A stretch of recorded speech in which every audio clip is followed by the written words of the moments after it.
Hello friends, எல்லாருக்கும் வணக்கம். So நம்ம வந்து நேற்று ஜொமேட்டோ ஓட்ட போல் நேற்று ரெஸ்ட்டை போட்டாச்சு. நேற்று நிறைய விஷயம் வந்து தேடி அலைஞ்சு திரிஞ்சு ஒரு வழியாக சொல்யூஷன் வந்து கண்டுபிடிச்சாச்சு.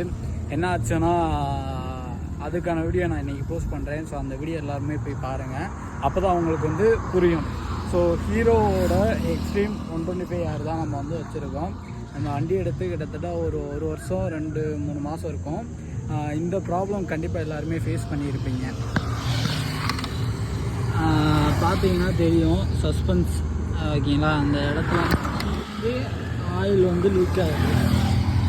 இந்த பிரச்சனை வந்து இப்போ இல்லை, வண்டி எடுத்த ஒரு 7000 கிலோமீட்டர்லேயே நமக்கு வந்து வந்துடுச்சு.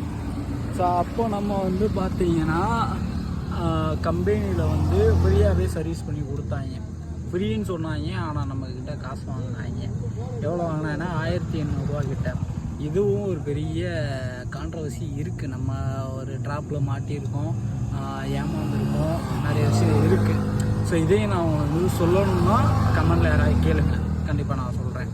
அதுபோக பார்த்தீங்கன்னா இப்போ இந்த சஸ்பென்ஸ் வந்து புதுசு தான் மாற்றணும் அப்படின்னு சொல்லிட்டாங்க. நம்மளும் இப்போ வந்து புதுசு தான் மாற்ற போகிறோம். ஷோரூம் ஏத்தாப்பில் தான் இருக்குது. ஷோரூமுக்கு தான் நம்ம வந்து வந்திருக்கோம். ஸோ மாற்றுறதுலேருந்து எவ்வளோ ப்ரைஸ் ஆகிருக்கு, என்ன ஏது எல்லாமே நான் உங்களுக்கு வந்து டீட்டெயிலாக சொல்கிறேன்.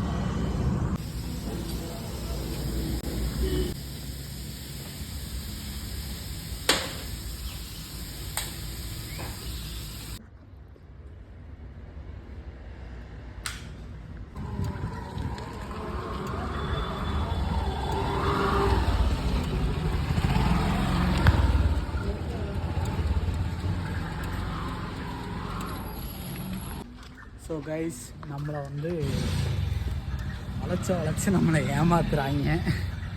அது எப்படி சொல்கிறேன்னு எனக்கு ஒன்றுமே புரியலை. ஸோ உண்மையிலேயே ஷோரூமில் வந்து காசு அதிகமாக வாங்குறாங்க அப்படின்னு கேட்டால் கண்டிப்பாக அதிகமாக வாங்குறாங்க. தயவு செய்து யாருமே ஷோரூம் சைடு போகாதீங்க. ஏன்னா நான் வந்து மோனோ சஸ்பென்ஸ், அதாவது எக்ஸ்ட்ரீம் 125R வந்து இந்த பைக்குக்கு வந்து சாக்கப் சைடு வந்து ஆயில் லீக் ஆச்சுன்னு நான் வந்து கேட்டேன். ஸோ நான் வந்து கேட்டது, எனக்கு வந்து மாற்றினது, அதில் இருக்கிற எம்ஆர்பி 2240 தான் போட்டுருந்துச்சு. ஆனால் என்கிட்ட வாங்கின காசு 2800 ப்ளஸ் வந்து அந்த சர்வீஸ் சார்ஜெல்லாம் சேர்த்து 3300 நம்மக்கிட்ட வந்து வாங்கிட்டாங்க. ஏன்னா நான் இதுக்கான பில் கேட்டிருக்கேன், நாளைக்கு பில் வந்துருன்ருக்காங்க. இப்போ நான் என்ன பண்ண போகிறேன்ட்டு தான் நான் உங்கள்கிட்ட சொல்கிறேன். ஏன்னா 2640 நீங்கள் சர்வீஸ் அது வந்து ஒரு 350 வச்சிங்கனாலுமே 3000 முடியும். 3300 எதுக்கு வாங்குறீங்க? 300 இப்போ எங்கே போகுது? எதுக்கு வாங்குறீங்க? ஒவ்வொருத்தவங்களும் உழைச்சி சம்பாதிக்கிற காசு எவ்வளோ கஷ்டம். இப்போ நான் என்கிட்ட வாங்கிட்டீங்க, இதே மாதிரி எத்தனை பேர்கிட்டலாம் வாங்குறீங்க? அப்போ ஷோரூமில் போகிறவங்க எல்லாரும் நான் சொல்கிறேன், அவங்க வந்து பில் வந்து அநியாயத்துக்கு பில் போடுறாங்க.